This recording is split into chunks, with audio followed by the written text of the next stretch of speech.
Welcome, everyone, and thank you for joining us. My name is Erin Dempsey. I want to thank you for taking your time to join us for this hour. We have some really interesting guests today from the National Archives. Just some housekeeping items. Everybody in attendance is on mute and their camera is off.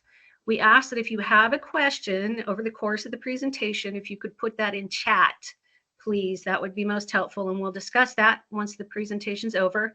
I'll also be sending a follow-up email that includes a link to the webinar recording. You can request a copy of the slides. So for now, I'm going to hand it over to Ralph Gammon, Senior Analyst at Infosource, to further the introduction. So Ralph? All right, thanks, Erin, and thanks everybody for attending what is now our fourth webinar session as part of our virtual Capture IDP conference, an extension of the in-person conference that we had held for more than 15 years previously. And if, for those of you who attended and even for those who didn't know, kind of the agendas for the in-person conference always included, we do some Infosource presentations where we kind of share our research. And then we always had a couple tracks. We try to have some more technical speakers talk about, maybe some of the technical trends going on in the industry. And then we'd always, also have some end users to talk about some of the hot markets. And that's kind of what where today's speakers fit.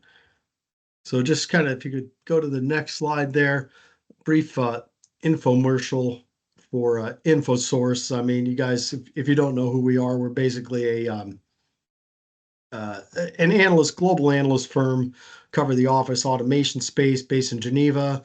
We have a hardware practice that tracks printer and scanner markets. And as Erin mentioned, I work for the software practice, which has been covering the very dynamic and evolving Capture and IDP market for more than 20 years.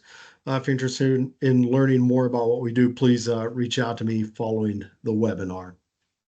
So if you just want to flip to the next slide, we'll get started here with, the title is, NARA's vision for best practices in capturing metadata.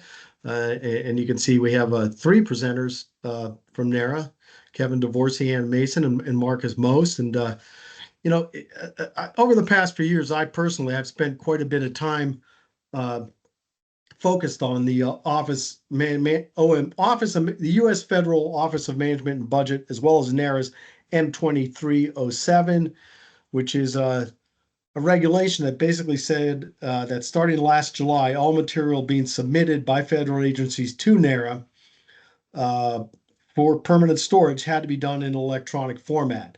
And a lot of the early discussions I had were around the idea of FADGI, and which is basically an imaging format that scanner vendors, we're all looking to adopt, as it was, a certain level of FADGI requirement is required under the regulations NARA has published that go along with M2307. And while that was an important and exciting topic for the scanning industry, I think the topic of metadata associated with not only scan files, but also electronically generated files is even more relevant and exciting for the Capture and IDP software market, because no matter what format documents are stored in, they aren't really much good if you can't find them and utilize them in an efficient manner. Hey, Ralph. Yeah.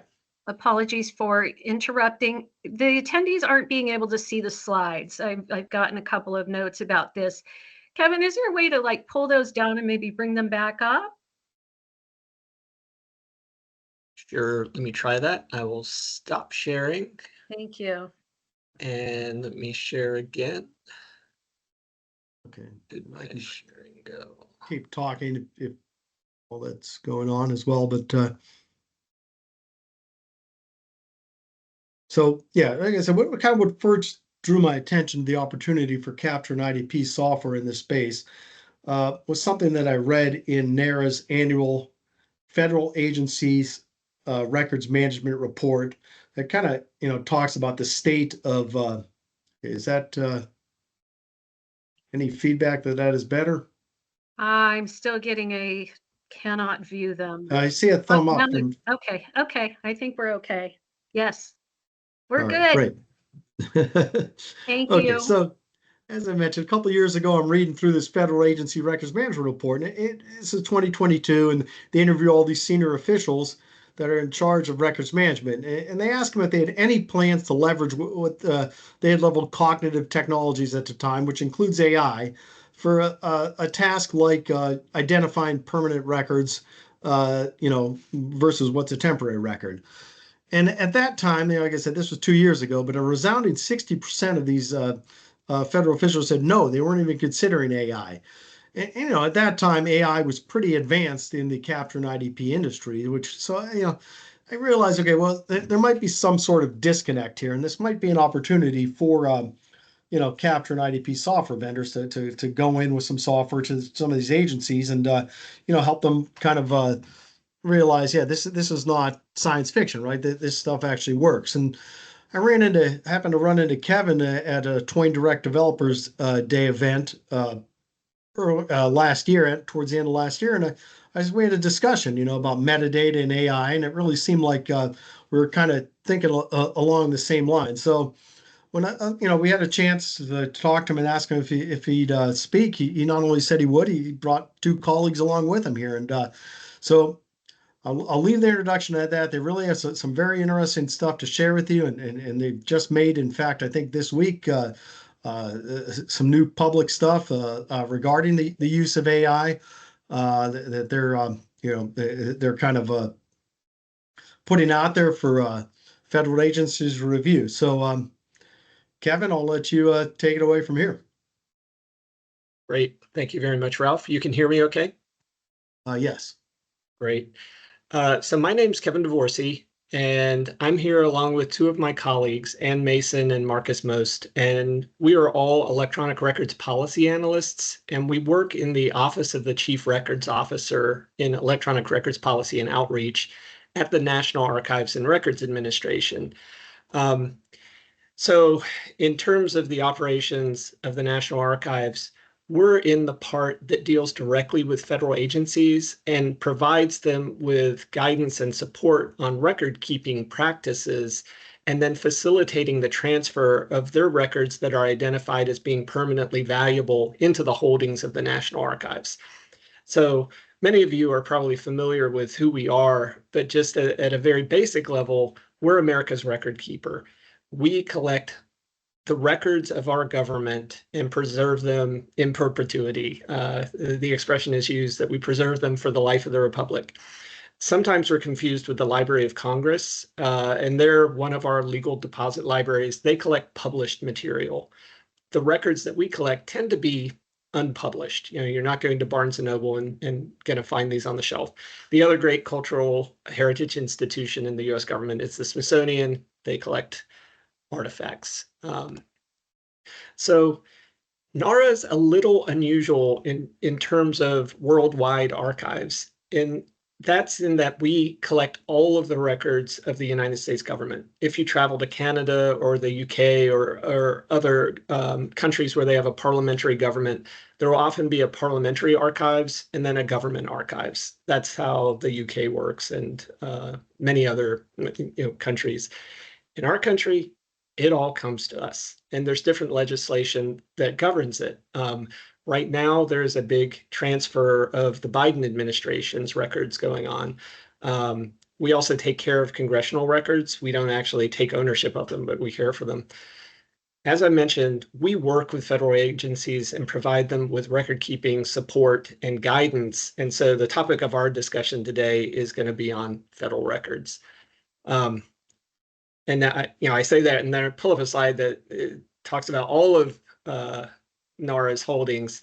And keep in mind, when we talk about federal records, only about 2 to 3% of them are identified as having permanent value. And those are the ones that eventually will get transferred to the National Archives. Other records may have long dispositions where they're held by the agency, but eventually those will get destroyed. And we were stood up as an agency in 1935, and we have records going back to the colonial period. And represented, you can see the enormous volumes of information that we have. And the 835 terabytes, I guarantee, has gone up a lot as we transfer the Biden administration's records into our holdings. And it's growing every day, but it's staggering. So this, I always pause, because we are on this path to all digital government. And as Ralph mentioned, the OMB memos that you can see here, and it's worth mentioning, what are we doing talking about an all digital government, the need for an all digital government in 2025? The reality has been that even though records have been created on computers since the 80s, it is still very, very common for agencies to print them out and then maintain paper copies and electronic copies. And then in the past, they would choose which one would come to the National Archives. This has driven Congress crazy for decades. That inefficiency of having to support records in different mediums, having storage warehouses, but then also servers for the electronic versions. And so in 2014, they revised the Federal Records Act and included this language that you can see in the top right, instructing NARA to come up with standards for digitization. And the key line there is with a view to the disposal of the originals. Obviously, agencies with your assistance have been digitizing records for decades, but that disposal of the originals really raises the bar and was a fundamental change. We incorporated this into our strategic plan back in 2018 and 2022. And then, as Ralph mentioned, with the Office of Management and Budget, OMB, we released these two memos. And the reason there's two is because in between there was a pandemic. So we updated some of the dates. But what those memos do is they laid out targets for both the National Archives and federal agencies in terms of this transition to all digital government. And again, as Ralph mentioned, the key date was June 30th. And agencies that chose to had the option of transferring any analog materials that they still had in their possession to the National Archives before that date. And after that date, with very limited exceptions, they would be required to only transfer electronic records. So if they still had analog material, they would be required to digitize it according to our regulations. And there, you can see at the bottom highlighted in red is the regulation for digitization of permanent paper and printed photographs that they would have to comply with. So now we'll dive into metadata and Ralph mentioned FADGI, and the digitization parameters is a whole other conversation, but metadata is fascinating because traditionally metadata has been a very difficult thing for agencies to comply with for lots of reasons.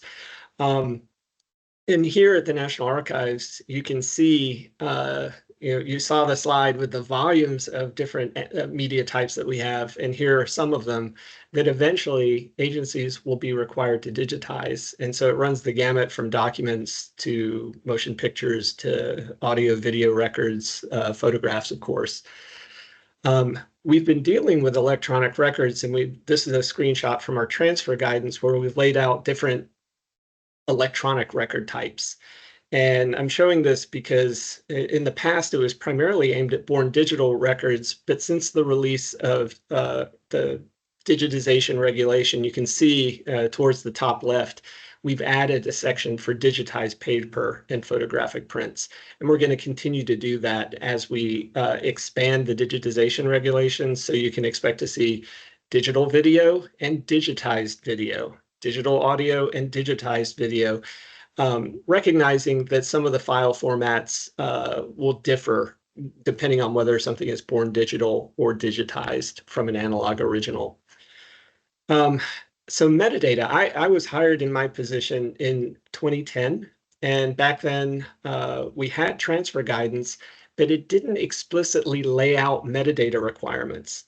The Code of Federal Regulations, the CFR back then, talked about agencies being required to provide documentation, sufficient documentation to interpret, preserve, and provide access to records, but it didn't go into what that meant. So in 2015, we released this NARA bulletin, which laid out specific metadata elements that are required, agencies are required to provide to NARA in the form of a CSV file so that we can understand and process their records into our holdings. Pausing for a minute and thinking about this applies at the point of transfer, which is pretty far along in the life cycle of a record. And so recognizing that and the fact that there's hundreds of agencies with unique business needs with their own metadata schemas using sometimes bespoke custom systems that they built themselves, we couldn't put out a schema and say everybody's going to comply with this, because the cost to update your system to comply with it would be prohibitive. So the approach that we took is to borrow Dublin Core elements, and only about 15 of them, in the hopes that agencies would be able to map their existing metadata and comply with this regulation. When I explain it out to federal agencies, I always talk about in terms of capturing the who, what, when, and why of records. Who created it, what's the title, what's the date that relates to it, that kind of stuff. And agencies tend to understand this because in the past we've had this problem of just dumping records out of a system, putting them on a hard drive and sending them to NARA, but without any information. And some agencies, they seem to think we have magic tools that we can just intuit what's on this hard drive. But in fact, we are then in that position of having to double click on files to try and figure out what they are. And so over the years, we've been trying to drill this message home is you understand your records, but we and researchers in the future are going to need to understand them as well. And metadata is a crucial part of that. So using that as the basis, when we released the digitization reg 36 CFR 123654, we extended that metadata model to address the unique needs of digitized records. Essentially, I have an additional slide on this, but capturing some information about the analog source so that if a researcher comes to our catalog and looks at a record, they may not visually be able to recognize that it was digitized. A PDF can look like a very good document, and you may not realize that it was actually scanned from a piece of paper. And again, and Anne's going to talk about this in a minute, we have this brand new piece of guidance, which represents a further extension of that core 2015-04. We recognize when we released 2015-04 that it didn't do a great job of capturing all of the information relating to rights and restrictions. And even though we are a government agency and many of the records that we collect are created by government agencies, we still have a lot of copyrighted material because agencies interact with vendors. We have a lot of photographic records that were captured by AP photographers during the war, and there's still copyright involved.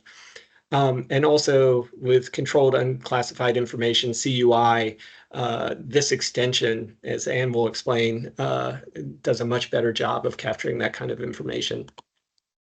So metadata requirements, and I mentioned we're bringing in both born digital and now digitized records. And so from the born digital side, we really approached, we need to capture this administrative metadata, things like the disposition number, anything that uniquely identifies it, descriptive metadata, titles, captions, authors, things like that, rights and restrictions so that we manage records properly and don't inadvertently release them.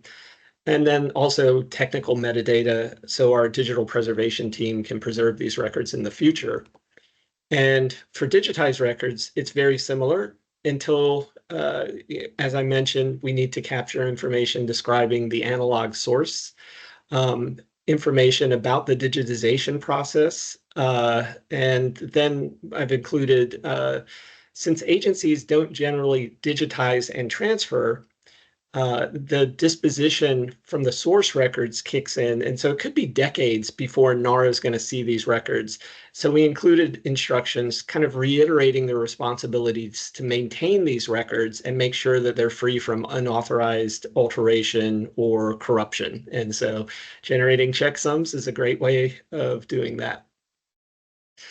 So this is just an example of how we express out our metadata needs. And this is from 36 CFR 1236-54. And you can see the Dublin core elements on the left, and we've done our best to describe them, recognizing the agencies may use different element names in their schemas. And so we want them to be able to map into here.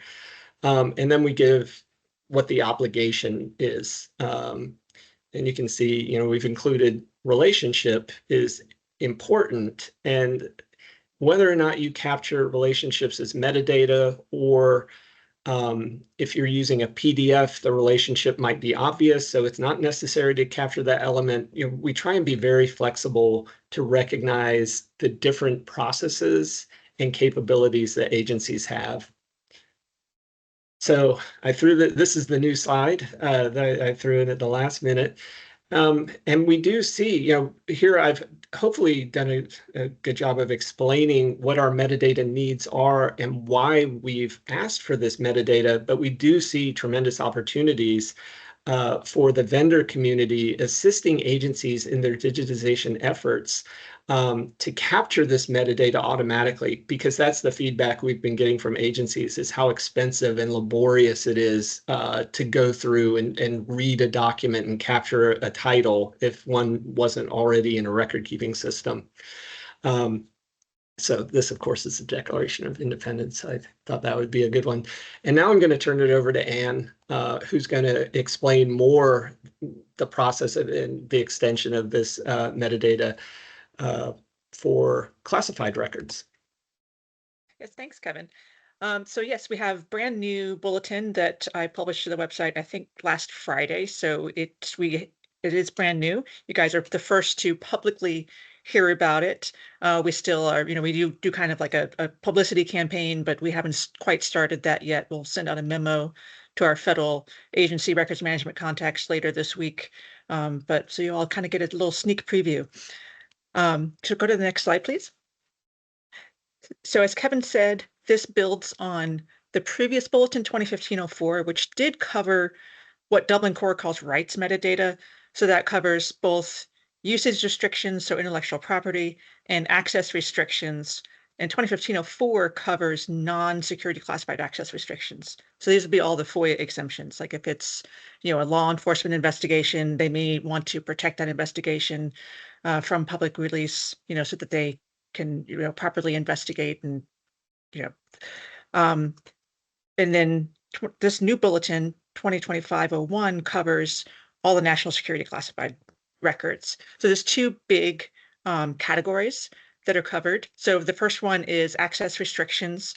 So these are access restrictions that are specific to national security classified records. And as you can see, there's also the previous security classification. These documents, even after they become inactive, if they're not really in use for agency business, they still are often going through classification review. They're somewhat of a living document, and they do, you know, as the documents age and the stuff becomes releasable to the public, you know, they go through declassification review. We know any special controls. So these are things like NATO, for example, where we don't totally, you know, it's not all just the United States that's recording or controlling the classification. It's also NATO. And then anything that's dealing with nuclear energy, there's Atomic Energy Act that covers RD and FRD special controls, and the Department of Energy has a say in how those are declassified. It's called, they have equity in those records. And then if the records are exempt from classification, we want to know why. So there's the exemption reason and the authority to have those not be declassified when it comes time for them, usually 25 years, they're eligible. And next slide, please. So then the next kind of big classification of metadata is on documenting the declassification review. So we want to know what was done, who did it, when it was done, what's the agency that's doing the declassification. The refer to there is agencies that have equity, like I spoke before about Department of Energy has equity in all of the nuclear energy records. Of course, the review date is the date that they are doing the review. The declassification date or event is like when it's eligible for declassification. So when is that event going to take place in the future? So agencies can use that metadata to kind of plan for if they have a large, swath of records that are eligible for declassification, they can plan for that in the future if they want to use this metadata element to do that. And yeah, I think I'm going to pass it over to Markus to cover AI. And great, thanks, Ann. So there are two initiatives that I wanted to outline for you that I'll be covering in this little portion of our presentation. The first is our AI initiatives. And the second is the Federal Electronic Records Modernization Initiative, otherwise known as FERMI, and that focuses on electronic records management requirements. Can we go to the next slide, Kevin?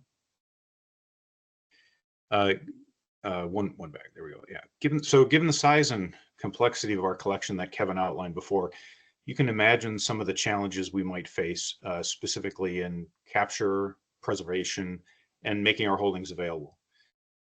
The size and complexity means that we struggle to digitize, describe, create metadata, organize, and search for our own records. And so there is hope that AI will be able to crack these intractable problems for us. And I wanted to just take a quick minute to give you an overview of 4 of NARA's AI projects that we're using to try to move the needle. Go to the next slide, Kevin. So this first one, even if we receive complete records with appropriate metadata from agencies, NARA still has additional descriptive work that it needs to do before the records can be made available to the public. The volume of our collection means that we often can only describe records at the absolute highest level, at an aggregate level. And so the vast majority of the records do not have an individual description. So the hope here is that we can automate a lot of that and increase or speed up public access to the records. The second one kind of follows along the same line of trying to help the public, which is, NARA presents its records in a hierarchical structure that isn't always intuitive for researchers. And just to give you a quick overview, the highest level is a record group, followed by a series, then a file unit, and an object. Unless you really know the government and have kind of crosswalked over to record groups, the structure can be a first barrier to even beginning to find our records. And so this kind of semantic search is hopefully a way to expose more of our records so that it's easier for folks to find.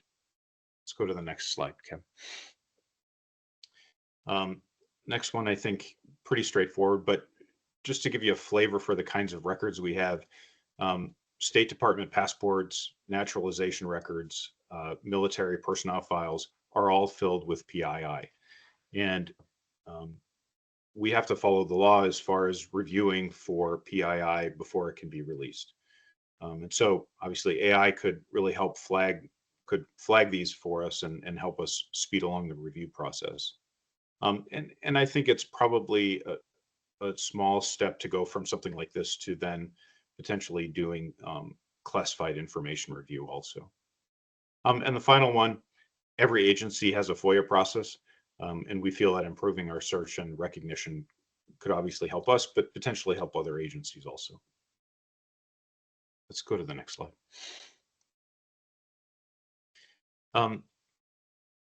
Perhaps more directly relevant to the group here today is that, is our FERMI initiative. And with paper records, you could often wait until the end of the life cycle to capture records. But as probably we all know, with electronic records, it's just different, because if you wait until the end of the life cycle, you probably won't capture the complete record or the appropriate metadata, or even necessarily in the right format. And so our FERMI initiative is NARA's effort to provide a government-wide, cost-effective, standardized set of records management solutions and services to federal agencies. So NARA identified the common core requirements all federal agencies need to support their records management programs. And so while federal agencies, as Kevin touched on, all have different missions, structures, and resources. They do have common needs for managing electronic records. And so they also need to manage these records with compliance with NARA statutes, regulations, and guidance. And so there are 3 efforts under FERMI that I wanted to highlight for you because I think they're relevant for the work you're doing. Let's go to the next slide. So the first is our universal electronic records management requirements. And these identify high-level business needs for managing electronic records. They're baseline for every ERA program requirements, and they're derived from our existing statutes, standards, NARA regulations, policy, and guidance. So if it's in here, it's required. Let's go to the next slide. So the next one is the Federal Integrated Business Framework, and I have to admit I had to look up what it was because I only ever call it the FIBIF. The FIBIF is a model that enables the federal government to better coordinate and document common business needs across agencies and focus on outcomes, data, and performance. It's essentially the first step towards standards that will drive the economies of scale and leverage the government's buying power. So the first 2 here, the federal business lifecycle and the business capabilities, are based on the universal electronic records management requirements that I just touched on. So they include key functions, activities, and capabilities that agencies need to manage their electronic records. And again, it crosswalks the capabilities to the statutes, regulations, and guidance, basically to show where it's required and why it's required. The business use cases, so kind of the next chunk around the wheel, serve as a tool for agencies that they can use when procuring services or solutions. It's essentially the stories of how agencies can use the capabilities to manage electronic records. Then we have the standard data elements.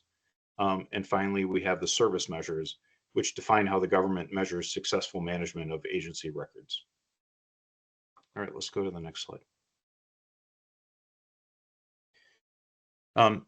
So finally, we've kind of taken all of this and we've worked together with the General Services Administration to create what we call a SIN. And so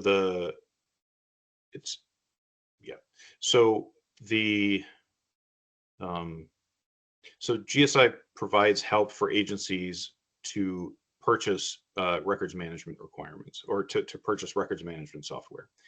And essentially, if an agency goes through these multiple award schedules, it guarantees that the system they procure will meet NARA's requirements. And so the first SIN is the document conversion and digitization, or no, sorry, my notes here. Yeah, so is this ERM category. And you can see that it's gotten significant use over the last couple of years, growing to $45 million of revenue last year, or of procurement last year. And the second one is the subgroup, the document conversion digitization services. And you can see also there's been significant growth. I'm happy to say that since 2018, these vehicles, there's been over $177 million of purchasing against these vehicles. And just one more note about this is that this is a self-certifying process. So vendors who want to come on this list look at the requirements and then document the fact that they meet the requirements and share that back with GSA. And so if anybody is interested in getting on these multiple award schedules, I can point you to the right people at GSA to initiate that process. So that's everything I've got. I think we've got one more slide. Okay, great. Thank you so much, Kevin and Markus. That was a very informative, packed with information there. And I've come up with a few follow-up questions, and I see there's one on the chat now. And then if anyone else, please feel free to enter anything into the chat as we're going, as we have a few minutes here for Q&A. So so presumably you've starting in July, you've been receiving, already records, permanent records have been submitted, and they have some level of metadata with them. I mean, how close is what you're receiving now to what you would like to be receiving in terms of metadata? I mean, is there a huge gap there that needs to be addressed? And I guess where is it addressed? And does it addressed on the agency level? Is there still a lot of work for you to do to clean up what you already have and some of the stuff that's not up to standard, or how does that all come together? That's a great question, and I will point out that to my knowledge, we haven't received transfers yet because the disposition period for the source records kicks in, and it's only when that period comes to be that we'll see the records. And I know from meeting with certain agencies, they're 2032 is when they're going to transfer what they've digitized. We have been meeting with agencies that are we're not in a position, we're just not staffed to go out to every agency and inspect their digitization efforts and bless them and say, you're doing a great job. We're happy to meet with agencies and their vendors to discuss aspects of the regulations. And we have met with a number, EPA, the FBI, and so have been able to see what they're doing. And in terms of the metadata, what I've seen is very good. We met with an agency last week, and they had written a tool to embed metadata, and they were capturing it also in a record keeping system per our instructions. And so we do hear from agencies the difficulty, how do I embed metadata?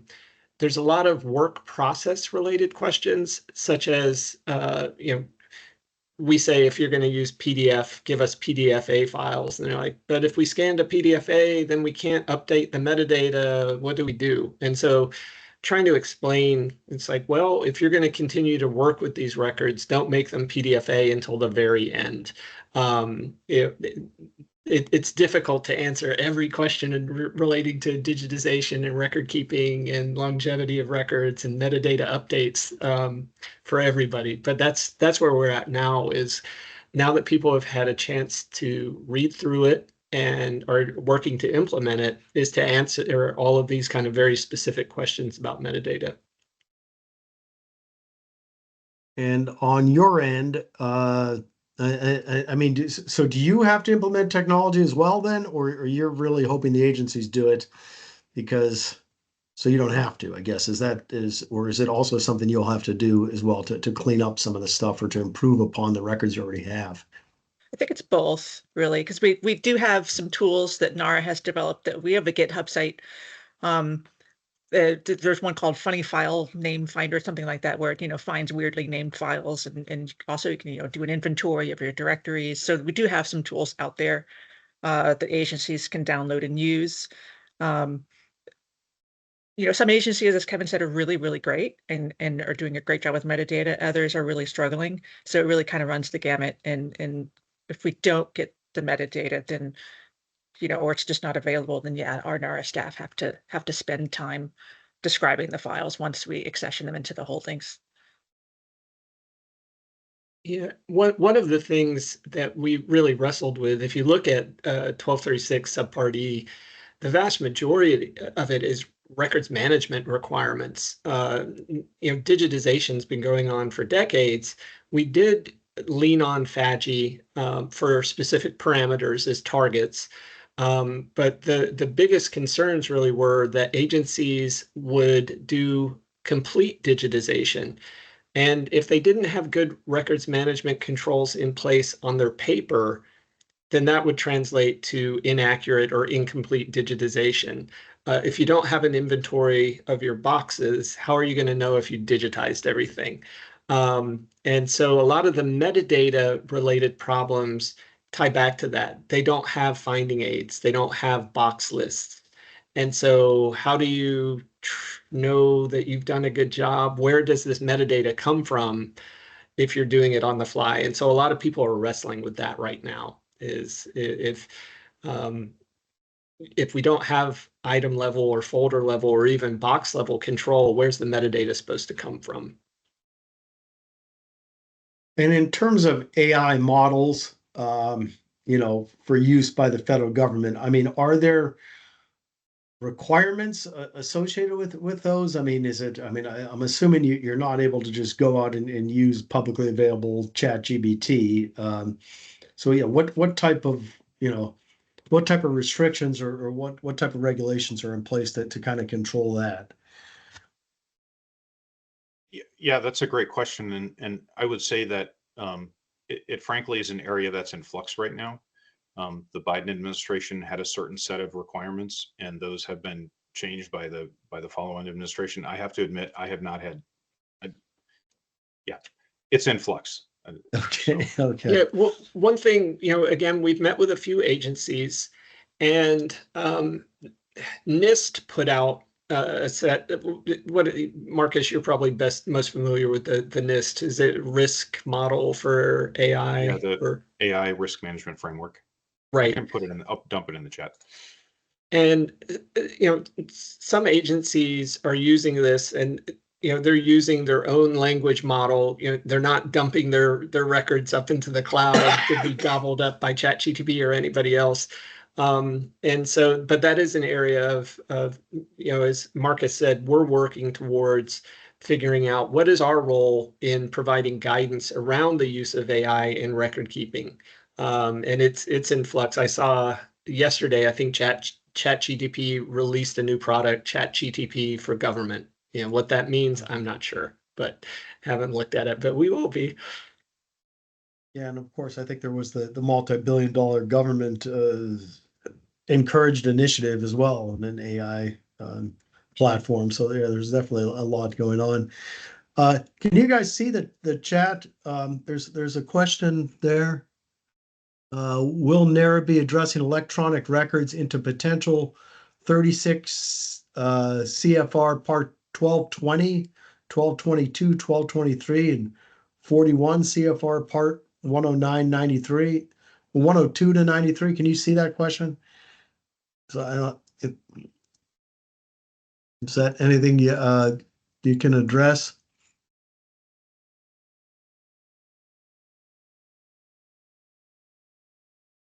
Nope, and you're on mute. So it's a work in progress. So we did change a CFR a number of years ago to say records in whatever medium they're created. So that will cover electronic records, analog records. They're all records. The vital records, is also something that's kind of ongoing. We're actually working on updating the essential records guide to make it into more of a handbook of that give more information about how to actually implement an essential records program and your COOP program. And actually FEMA's kind of rebranded records to data and information to try to get, more buy-in from folks who are information management professionals and IT professionals to kind of get, records are data. And do you have the information you need to do your work during an emergency? So yeah, records and data and information is one of the pillars. So, we're working on things slowly but surely, making progress. And we are going through the CFR, and the release of 1236 Subpart E made certain existing parts of the CFR obsolete, and we're aware of that. Right now, there's traditionally a pause on updating the CFR between administrations, so there's opportunity to review ongoing work. But we do have a draft of our proposed update to NARA's part of the CFR to bring into alignment all of the parts of the CFR to match what we've done with digitization. And that was one of the jobs with metadata. We had done 2015-04 primarily aimed at born digital records. We came out with the digitization regulation with metadata, and we chose to change a few things and then had to go back to 2015-04 and synchronize it. And so we're constantly working to make sure we're communicating out in a consistent voice when it comes to our requirements. But it's challenging. Updating the CFR is a laborious process. The public comment review and working with other agencies to make that happen. But we're doing that. We're aware of the outdated parts relating to microfilm and things like that that we're working to update.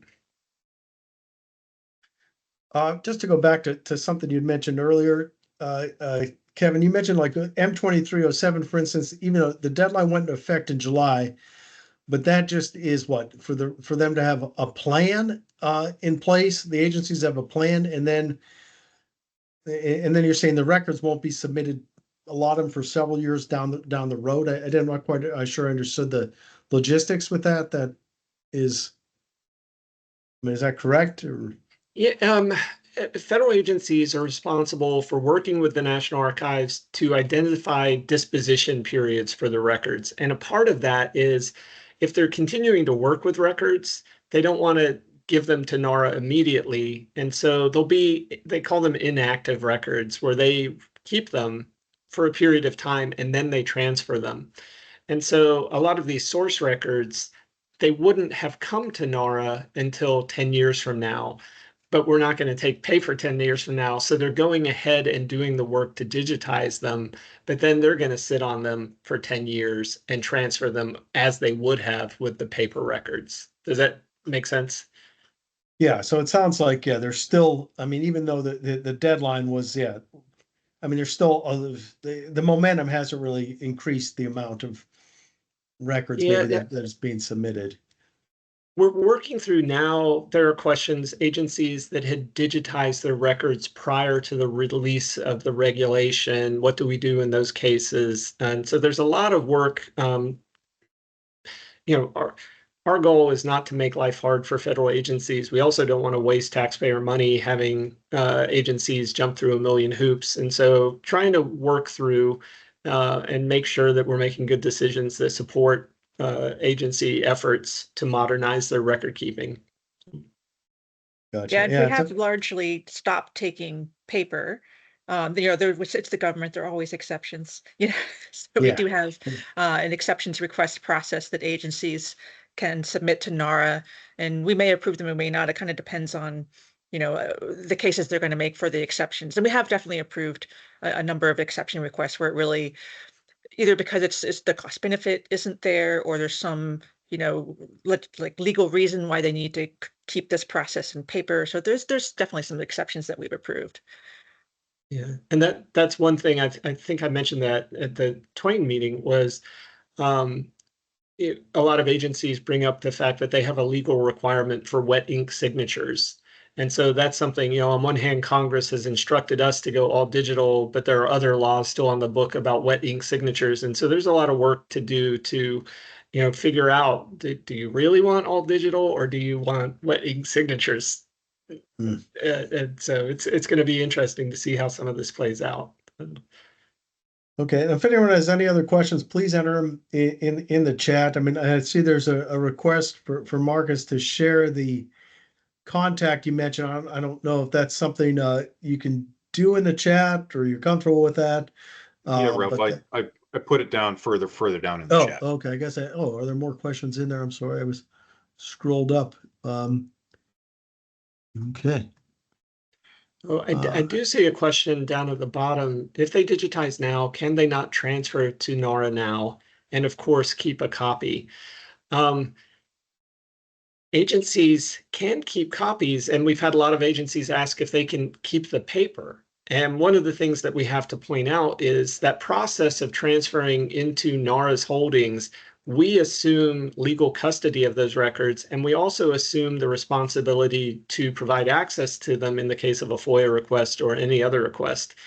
If agencies choose to keep copies, then they will be subject to e-discovery if they receive FOIA requests. So it's something that they should talk to their general counsel and consider carefully. Do we really want to take on that responsibility of maintaining these records that we've given to the National Archives? Because you will be responsible for e-discovery on them, or discovery if you kept the paper. And then there's also something about a question about S404, S4042. Is that something you're familiar with? Do you see that as a positive step, or does it need further updated? Does that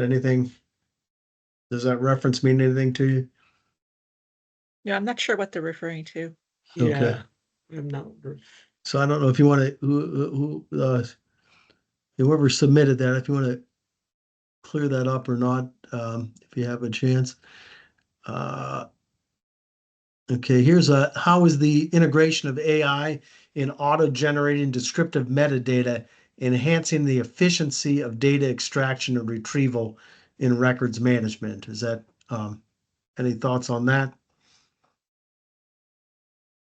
I think that's one of those cases where the potential is there, but it's so soon that we haven't necessarily seen the evidence of it in practice yet. I know NARA is experimenting with it with our own records. I don't know, Anne or Markus, if you have more experience or have seen other examples out there. Yeah, I mean, there's been a lot in the e-discovery world. So I think the general counsels in the federal government have been using some stuff for FOIA for quite a while, and I think have found it to be both efficient and accurate. So I think as it gets deployed more and more, I think we're going to definitely see some returns on it.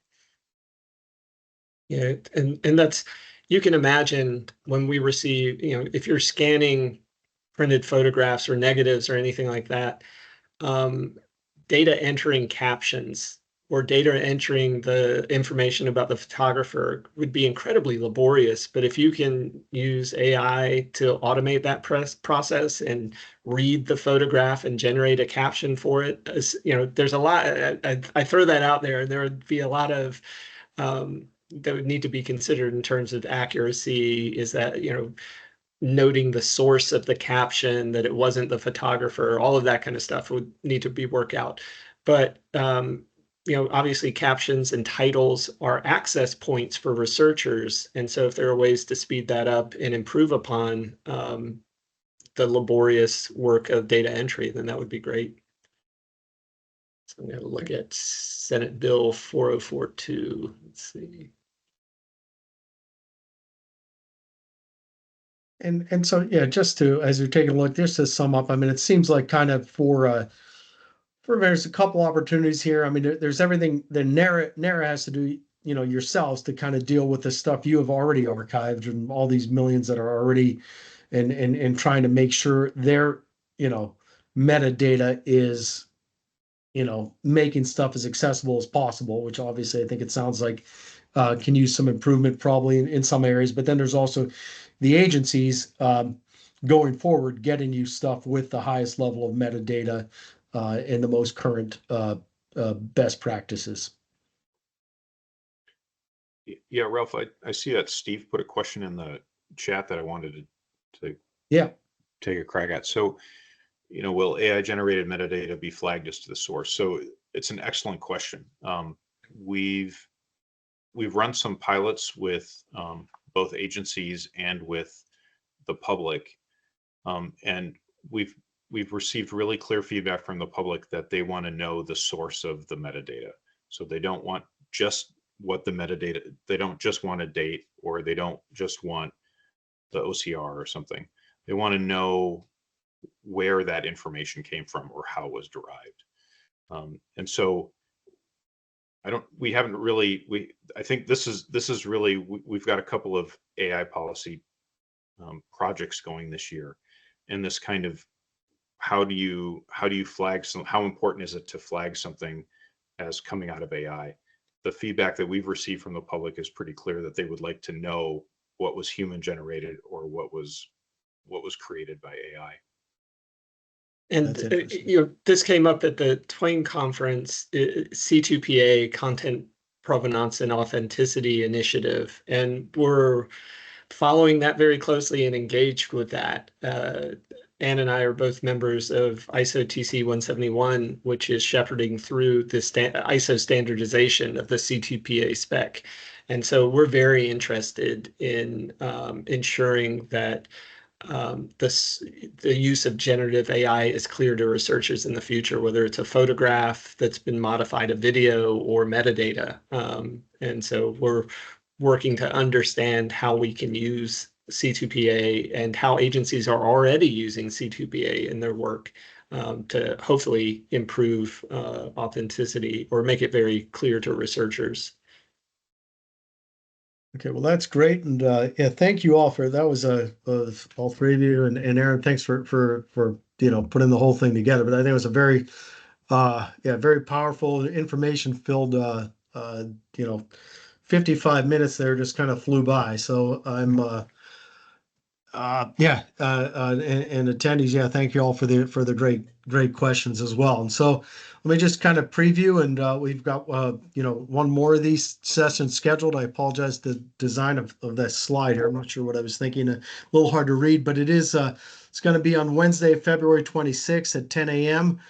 It's going to be another user. If you've attended our in-person conference a couple of years ago, you may remember Nathaniel Palmer. He helped design worked for a company called Circle at the time and helped design the Affordable Care Act document processing system. Really well-received presentation, really went into some good detail about what made it work and kind of everything he went through to get it to be successful.